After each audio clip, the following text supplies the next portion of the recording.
1 Samuel, chapitre 11. Nachash, l'ammonite, vint assiéger Jabès en Galaad. Tous les habitants de Jabès dirent à Nachash, « Traite alliance avec nous, et nous te servirons. » Mais Nachash, l'ammonite, leur répondit, « Je traiterai avec vous à la condition que je vous crève à tous l'œil droit, et que j'imprime ainsi un opprobre sur tout Israël. » Les anciens de Jabès lui dirent, « Accorde-nous une trêve de 7 jours, afin que nous envoyions des messagers dans tout le territoire d'Israël. Et s'il n'y a personne qui nous secourt, nous nous rendrons à toi. » Les messagers arrivèrent à Gibéa de Saül, et dirent ces choses aux oreilles du peuple. Et tout le peuple éleva la voix, et pleura. Et voici, Saül revenait des champs, derrière ses bœufs, et il dit, « Qu'a donc le peuple pour pleurer ?» On lui raconta ce qu'avaient dit ceux de Jabès.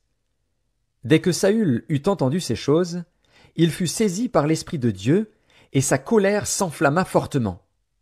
Il prit une paire de bœufs, et les coupa en morceaux, qu'il envoya par les messagers dans tout le territoire d'Israël, en disant, « Quiconque ne marchera pas à la suite de Saül et de Samuel aura ses bœufs traités de la même manière. » La terreur de l'Éternel s'empara du peuple, qui se mit en marche comme un seul homme. Saül en fit la revue à Bézek. Les enfants d'Israël étaient 300 000, et les hommes de Juda 30 000. Ils dirent aux messagers qui étaient venus, « Vous parlerez ainsi aux habitants de Jabès en Galaad.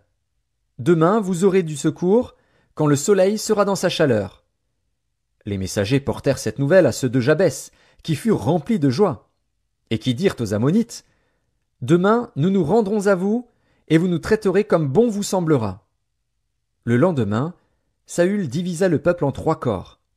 Ils pénétrèrent dans le camp des Ammonites à la veille du matin, et ils les battirent jusqu'à la chaleur du jour. Ceux qui échappèrent furent dispersés, et il n'en resta pas 2 ensemble.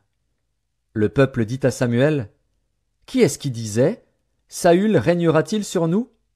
Livrez ces gens, et nous les ferons mourir. » Mais Saül dit, « Personne ne sera mis à mort en ce jour, car aujourd'hui l'Éternel a opéré une délivrance en Israël. » Et Samuel dit au peuple, « Venez, et allons à Gilgal, pour y confirmer la royauté. » Tout le peuple se rendit à Gilgal, et ils établirent Saül pour roi, devant l'Éternel, à Gilgal. Là, ils offrirent des sacrifices d'action de grâce devant l'Éternel. Et là, Saül et tous les hommes d'Israël se livrèrent à de grandes réjouissances.